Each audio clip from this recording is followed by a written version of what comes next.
Hi friends, இன்னைக்கு நம்ம சேனல்ல நம்ம பார்க்க போறது ஒரு ரவா உப்மா ரெசிபி. இது வந்து நார்மல் ரவா உப்மாவோட ரொம்ப ஹெல்த்தியான ஒரு ரெசிபி. ஏன்னா இது வந்து வெஜிடபிள் ரவா உப்மா நம்ம இப்ப செய்ய போறது. இது வந்து ரொம்ப எல்லாத்துக்குமே ரொம்ப பிடிச்ச ஒரு ரெசிபியா இருக்கும். சோ எப்படி செய்யலாம்னு பார்க்கலாம் வாங்க. இந்த வெஜிடபிள் ரவா உப்மா பண்றதுக்கு நம்ம ஃபர்ஸ்ட் ரவையை வறுத்துக்கலாம். 1 கப் அளவுக்கு ரவை எடுத்துக்கோம். அதை நம்ம ட்ரை ரோஸ்ட் பண்ணிக்கலாம். ஒரு 2 to 3 minutes ஆகும்.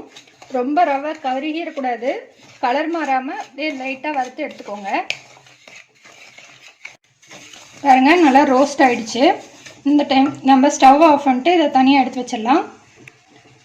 இப்போ அதே கடாயில் நம்ம 2 to 3 டேபிள் ஸ்பூன் அளவுக்கு கடலெண்ணெய் ஆட் பண்ணிக்கிறேன். இப்போ எண்ணெய் நல்லா சூடாயிடுச்சு. இதில் கடுகு ஆட் பண்ணிக்கலாம். உளுத்தம்பருப்பு 1 டீஸ்பூன், கடலைப்பருப்பு 1 டீஸ்பூன். இந்த உளுத்தம்பருப்பும் கடலைப்பருப்பும் நல்லா ஸ்லோ ஃப்ளேமில் வச்சு ரோஸ்ட் பண்ணிக்கோங்க. இந்த உளுத்தம்பருப்பும் கடலைப்பருப்பும் நல்லா ரோஸ்ட் ஆகிடுச்சு. இந்த டைமில் ஒரு கொத்து கருவேப்பிலை ஆட் பண்ணிக்கலாம். கூடவே ஸ்லிட் பண்ணி வச்ச 2 பச்சை மிளகாய் ஆட் பண்ணிக்கலாம். 1 டேபிள் ஸ்பூன் அளவுக்கு முந்திரி பருப்பு ஆட் பண்ணிக்கலாம். இதை ரோஸ்ட் பண்ணிக்கோங்க. இந்த முந்திரி பருப்பு கலர் மாதிரி வரும்போது வெங்காயம், ஒரு பெரிய சைஸ் வெங்காயம் இந்த மாதிரி ஸ்லைஸ் பண்ணி வச்சுருக்கோம், அதை ஆட் பண்ணிக்கலாம். வெங்காயம் வந்து ரொம்ப ப்ரௌனாக வதங்கக்கூடாது, ஒரு 50% அளவுக்கு வதங்கினா போதும்.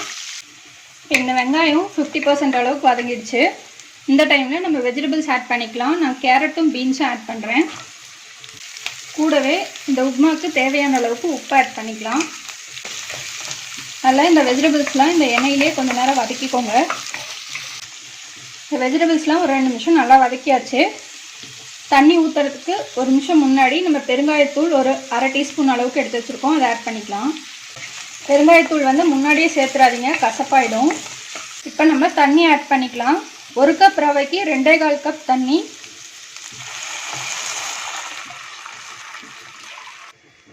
இப்போ இது கொதிக்கட்டும், அது வரைக்கும் நம்ம வெயிட் பண்ணலாம்.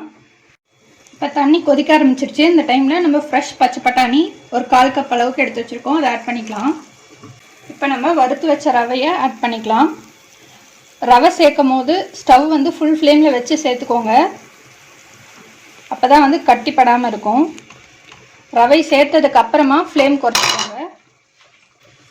இப்போ இது நல்லா திக்காயிடுச்சு, நல்லா வெந்து வந்துடுச்சு. இந்த டைமில் நம்ம இதுக்குள்ள 1 டேபிள் ஸ்பூன் அளவுக்கு நெய் ஆட் பண்ணிக்கலாம்.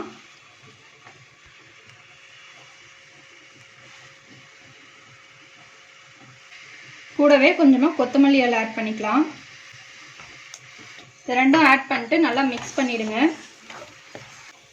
நல்லா மிக்ஸ் பண்ணதுக்கப்புறமா இது ஒரு லிட்டு போட்டு க்ளோஸ் பண்ணிவிட்டு ஸ்டவ் நல்லா சிம்மில் வச்சுட்டு ஒரு 2 மினிட்ஸ் அப்படியே விடுங்க.